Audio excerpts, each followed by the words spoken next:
Nakaisip na maayos. Madumi na daw yung shoes niya. Patayin dito. Galing ah. Sipag ah. Ah. Ano, every time ikaw nang gagawa niyan? Yes. Sigurado ka ah. Maybe. Baka ngayon lang ah. Maybe. I said. Oo, ikaw lang. Ikaw may sapatos eh.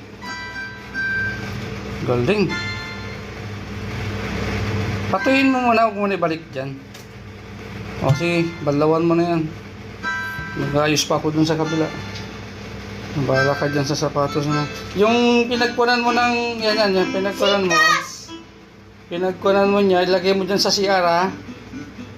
Para hindi ka madulas dyan sa banyo ha. Tasitas. Hindi ko alam sa'yo, ikaw naglalaba kanina pa eh.